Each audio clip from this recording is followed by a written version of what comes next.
Buenos días, muchas gracias por la invitación y quiero felicitar a Hugo por su excelente presentación. Yo comparto mucho de lo que él ha dicho y mucho de la visión que ha planteado, que es una visión que refleja que Perú, y también ocurre lo mismo en Chile, atraviesa por una circunstancia compleja que básicamente corresponde al fin del auge del cobre, pero que por otra parte tiene un potencial interesante y que en consecuencia no hay razones para pensar de que eso significa abandonar de alguna manera la ruta del desarrollo en la cual ambos países, Perú y Chile, están involucrados.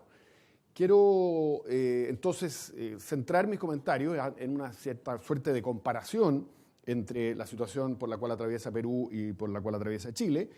Primero, en relación al escenario externo. Segundo, al impacto macroeconómico de ese escenario. Y tercero, el desafío microeconómico, es decir, el cómo seguir creciendo. Yo creo que los dos nubarrones centrales a los cuales Hugo se ha referido y que están en nuestros horizontes son, por una parte, el alza de la tasa de interés de Estados Unidos y, por otra parte, la caída del cobre relacionado esto con la situación de China. Respecto a lo primero, al alza de tasas, yo creo que es altamente probable que efectivamente esa alza de tasas comience ahora en diciembre. Hugo planteaba que él cree que dada la debilidad del crecimiento industrial americano es posible que el alza de tasas sea gradual. Yo creo que efectivamente va a ser así, probablemente va a ser gradual. El Comité de Política Monetaria del Banco Central ha estado básicamente jugando con la idea de que después de estos 25 puntos básicos que subiría la tasa ahora en diciembre, de ahí en adelante seguiría subiendo a razón de 25 puntos por trimestre. Si uno toma esa referencia, significaría que de aquí a 2 años más todavía la tasa real de interés, o sea, descontada la inflación, estaría en torno a cero, me refiero a la tasa de corto plazo.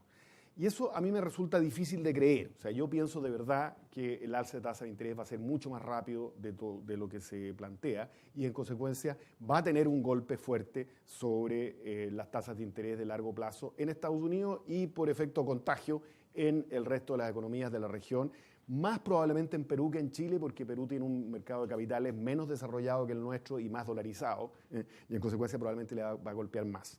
Pero dicho eso, nada me hace pensar a mí que las tasas reales de interés van a subir a niveles particularmente altos. O sea, creo que todo parece indicar de que las tasas de interés van a subir, pero van a mantenerse en lo que históricamente es relativamente modesto, digamos 2% o algo así en términos reales. En consecuencia, yo creo que el escenario central que vamos a ver después de este ajuste que es un poquito traumático, siempre el proceso de alza de tasa, va a ser bastante más conveniente para nuestras economías que lo que ha sido tradicional. O sea, vamos a estar viviendo con tasas de interés o costo del crédito para nuestras economías todavía bastante moderado en términos reales. Respecto al tema del ajuste del cobre, de la caída del cobre, del fin del auge, efectivamente todo parece indicar de que el auge del cobre ha concluido. De hecho, el precio ha caído hoy día, digamos, a un nivel muy parecido al promedio de los últimos 20 años en términos reales. Y ese nivel es más o menos equivalente a los costos medios de la minería actual, los costos medios totales.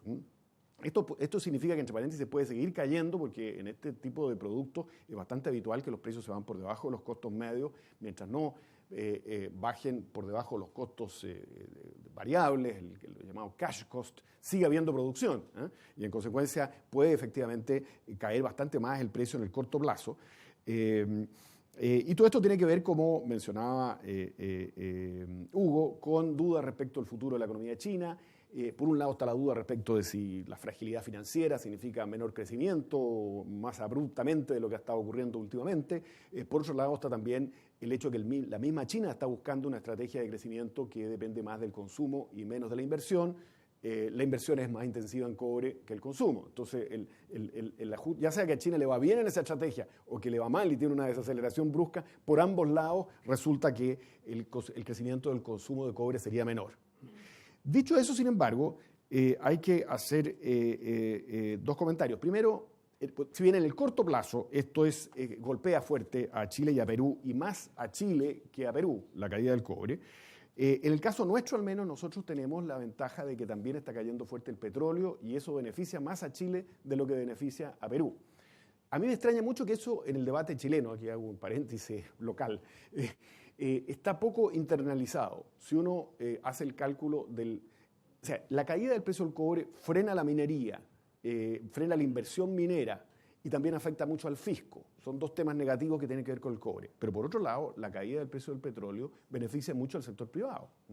Y al hacer la combinación del efecto ingreso para Chile, de la pérdida que está sufriendo por la caída del cobre y de la ganancia que está sufriendo por el abaratamiento del petróleo, este año salimos ganando, si comparamos este año con el año pasado. O sea, este año Chile está ganando más por la caída del precio del petróleo que lo que pierde por la caída del precio del cobre. Y eso como que en la evaluación del estado de la economía chilena, cuando uno lee las declaraciones del ministro de Hacienda, del presidente del Banco Central, en fin, del debate en general, eso como que no está.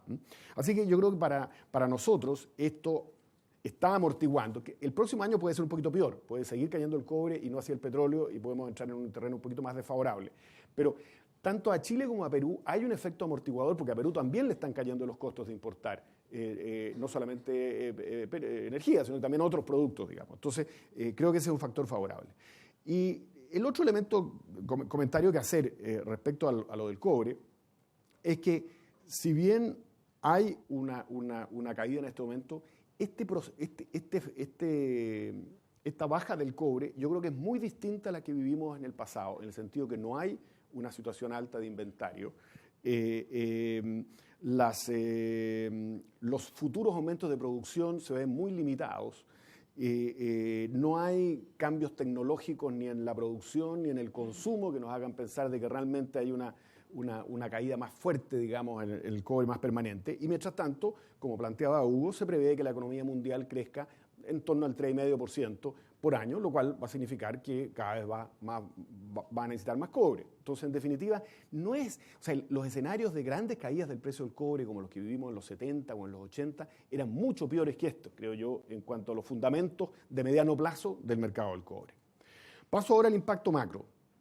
3 elementos creo que a considerar ahí. Por un lado, el impacto en las cuentas externas. En segundo lugar, el impacto en las cuentas fiscales. Y en tercer lugar, el impacto sobre el tipo de cambio, el precio del dólar y la inflación. Respecto al impacto en las cuentas externas, Perú tiene un déficit de cuenta corriente de la balanza de pago, o sea, necesidades de financiamiento externo del orden de 4% del producto, nosotros del orden de 2%. O sea, en eso Perú está un poquito más expuesto que nosotros. Sin embargo, tiene un nivel de deuda externa neta muy inferior al nuestro. La deuda externa neta peruana, si uno toma la deuda externa del país, menos las reservas internacionales, es cero prácticamente, o sea, está muy cercano a cero. En Chile, en cambio, esa diferencia es 40% del producto, o sea, Chile efectivamente en su largo periodo de crecimiento fue acumulando más deuda, mucha de esa deuda está en el sector privado y mucha incluso en multinacionales, o sea, en empresas extranjeras operando en Chile, por ejemplo las mineras. Así no es algo que a mí me preocupe realmente, pero creo que en ese sentido nosotros tenemos una exposición levemente superior de un poquito más de riesgo que Perú, creo yo, en las cuentas externas. Pero básicamente ambos estamos con niveles de endeudamiento externo y de déficit de cuenta corriente muy moderados y eso permite ver con tranquilidad, creo yo, este escenario más negativo externo.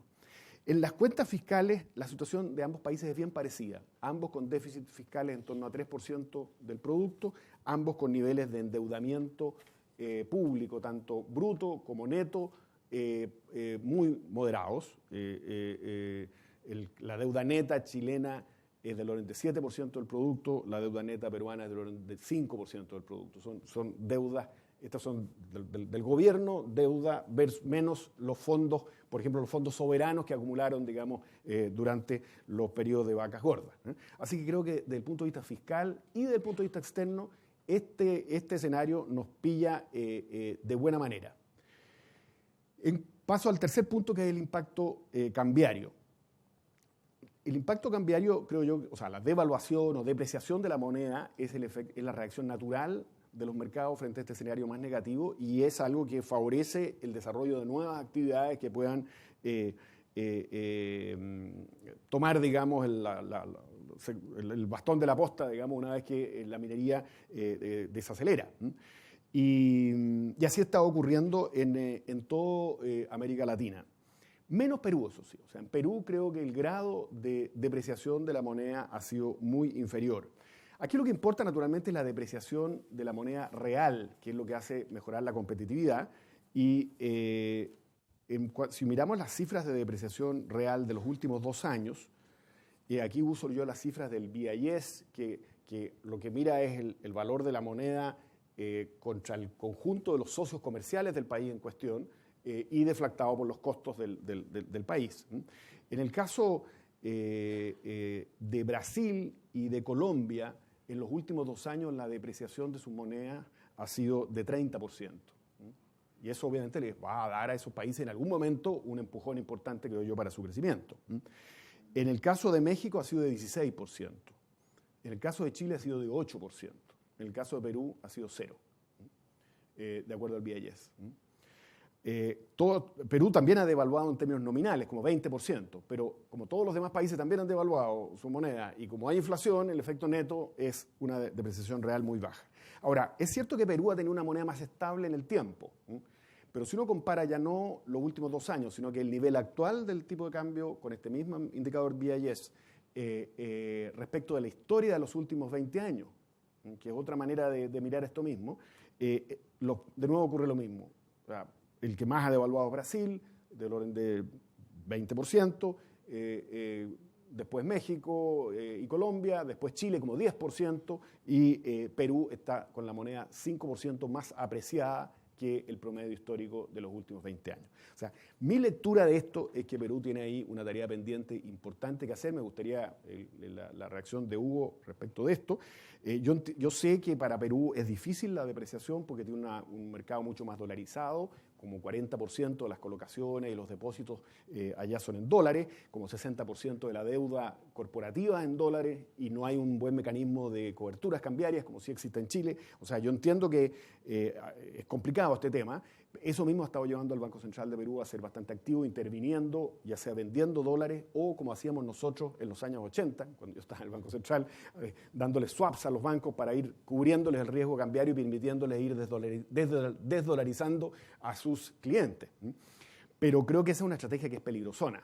Y yo creo que aquí probablemente Perú va a necesitar hacer una mejora importante en su tipo de cambio real, un alza del tipo de cambio real para impulsar las exportaciones. Eso se puede hacer de un viaje, se puede hacer de a poco, se puede hacer también con más medidas pro productividad que bajen costos, pero en definitiva creo que es una tarea pendiente. Como Chile ha devaluado más, está con un problema de inflación importante, con una inflación que probablemente este año va a terminar en 4,5% y el próximo año en torno al 4%. Toda devaluación de la moneda crea inflación y precisamente para que resulte desde el punto de vista de mejorar la competitividad tiene que ser en términos reales y en consecuencia hay que ir frenando la inflación y eso obliga a acompañar la devaluación con pisar el freno en la política fiscal y la política monetaria. Perú no tiene este problema porque no ha devaluado tanto, pero yo me imagino que si efectivamente lo que viene por delante es efectivamente una depreciación de su moneda, también va a tener, creo yo, que moverse hacia una posición más restrictiva en la política monetaria y fiscal, y en consecuencia me temo que su crecimiento se afecte, incluso en el corto plazo, quizás por debajo de lo que planteaba Hugo. Ahora, Chile, paso finalmente al tercer tema, que es el desafío de cómo crecer. Bueno, Chile y Perú son casos exitosos de crecimiento en América Latina. En realidad, la trayectoria de Perú durante la década pasada es bastante parecida a la chilena de la década previa. Más o menos esa es un poco la relación, diría yo. Y también ha bajado Perú admirablemente la pobreza, como lo ha hecho Chile. Perú está cosechando, como decía Hugo, en estos par de años el beneficio de las fuertes inversiones mineras y eso le permite tener una tasa de crecimiento algo mejor que la nuestra. El crecimiento no minero que mostraba Hugo es muy parecido al crecimiento no minero en Chile. O sea, estamos con economías que están andando más o menos a la misma velocidad. La diferencia es que Perú tiene gran expansión de la producción minera, mientras Chile la tiene estancada, incluso cayendo un poquito. Esa es un poco la diferencia en la coyuntura. Pero mirando más hacia adelante, Perú, Hugo hablaba como de 4% de crecimiento potencial, me da la impresión. El Fondo Monetario habla de como de 4,5%, o sea, son buenas tasas de crecimiento, o significativas al menos. Si bien, en mi opinión, no del todo satisfactoria todavía, digamos. Mientras que, en cambio, el caso chileno es más lamentable en esa materia, porque lo que estamos viendo en este momento es una corrección hacia abajo de las tasas de crecimiento potencial. El crecimiento potencial es la velocidad a la cual puede avanzar la economía sin entrar en problemas de inflación. Y esa velocidad, nosotros también antes la pensábamos en torno al 4,5%, 5%. Hoy día las estimaciones, por ejemplo, del Banco Central son 3,5%. La estimación que acaba de hacer la OCDE es 2,9%. O sea, realmente es una caída bastante catastrófica, en mi opinión, de las posibilidades de crecimiento que se le ve a Chile, y esto debido a la menor inversión y el bajo crecimiento de la productividad. Comparando la situación de productividad de Perú y de Chile, Perú se ve rezagado en algunos de los temas que planteaba Hugo, y que se ven estos indicadores del World Economic Forum o indicadores de ese tipo, en cuanto a educación, infraestructura, calidad institucional. Tiene también mucha informalidad. Todavía Perú tiene una situación que nosotros algo hemos corregido bastante ya, que es estos costos salariales, o sea, estos costos laborales no salariales que son muy elevados, y que son, en el caso de Perú, del orden de 59% del salario. Entonces, en Chile es menos de la mitad de eso. Y eso obviamente crea toda esta enorme informalidad laboral, y hace un problema serio. Pero Perú, por otra parte, ha avanzado harto en una cantidad de procedimientos para simplificar trámites. Por ejemplo, la medición del Doing Business del Banco Mundial lo deja en el puesto 48, el puesto 50, perdón, muy parecido a nosotros, que estamos en el puesto 48. Y con facilidad para crear empresas, para permiso de edificación, registro de propiedades, ejecución de contratos, resolución de quiebras, trámites de exportación, todos un poquito o iguales a nosotros, o un poquito más lento todo, pero bien parecido, en definitiva. O sea, en ese sentido es un país como nosotros que está creando condiciones mejores para el crecimiento. Y eso, creo yo, y con esto empiezo a concluir, es lo que a mí me hace ser optimista respecto de Perú, que pese a esta desaceleración y pese a los problemas que mencionaba del impacto macroeconómico, del fin del auge del cobre, noto en Perú un mucho mayor compromiso con seguir avanzando en promover la productividad, la inversión y el crecimiento que la situación nuestra. A propósito, digamos, de la desaceleración de la economía, la reacción del gobierno peruano ha sido la rebaja del impuesto a la renta de las empresas en un calendario gradual, desde el 30% que tenían a 26%. Nosotros, como bien sabemos, estamos subiendo los impuestos a las empresas desde 20 a 27. O sea, estamos exactamente yendo en la dirección contraria. Mediante facultades especiales, estos procedimientos de tipo lo que nosotros llamamos DFL, digamos, o sea, de concederle facultades especiales al Ejecutivo para promover medidas específicas para ciertas materias, se han emitido 33 decretos para impulsar la inversión y el empleo, en una lista de cosas que se parece bastante al tipo de materias como la Agenda de Impulso Competitivo que a mí me tocó promover en el gobierno pasado. Y destaca en esa materia el mejoramiento de la ley de concesiones, que ampara este plan de concesiones que mencionaba Hugo, y una idea que a mí siempre me ha parecido atractiva, y me gustaría que Hugo se pudiera comentar sobre eso, que es este mecanismo de obras por impuestos. A mí, cuando en la Agenda de Impulso Competitivo me tocó promover la idea de precisamente para destrancar proyectos de inversión, establecer un mecanismo de aportes de las empresas a proyectos de adelanto social en las comunidades donde esos proyectos están, aportes que fueran deducibles de impuestos, que es parecido un poco a este mecanismo, y me gustaría un comentario de cómo está operando. Y también en estos decretos, digamos, y en estas leyes hay aceleración o simplificación de trámites. Mi conclusión, entonces, yo creo que no es cierto que el crecimiento reciente de Chile y de Perú sea solamente el resultado de este beneficio del boom del cobre. Creo que mucha de la lectura que se hace hoy día de este periodo está, creo yo, errada en ello, que hace pensar de que todo fue simplemente un periodo de vacas gordas asociado al buen precio del cobre. Yo creo que tanto Chile como Perú, en lo macroeconómico y en lo microeconómico, en lo macro preparándose para tiempos de vacas flacas y en lo micro con medidas para la productividad, hicieron buena parte de sus tareas. Siempre uno puede pedir más, y en eso yo comparto con Hugo que muchas veces estos periodos de vacas gordas relajan un poco el esfuerzo, digamos. Pero pienso que si uno mira, digamos, realmente el avance de estas dos economías es notable. Y obviamente sí tienen que en esta situación compleja redoblar sus esfuerzos. Y yo creo que al redoblar esos esfuerzos hay que aspirar a crecimientos más fuertes. O sea, yo creo que no corresponde darse por satisfecho con estos crecimientos potenciales del 4% o el 4,5% para Perú o 3%, digamos, por ciento para nosotros. Creo que hay que...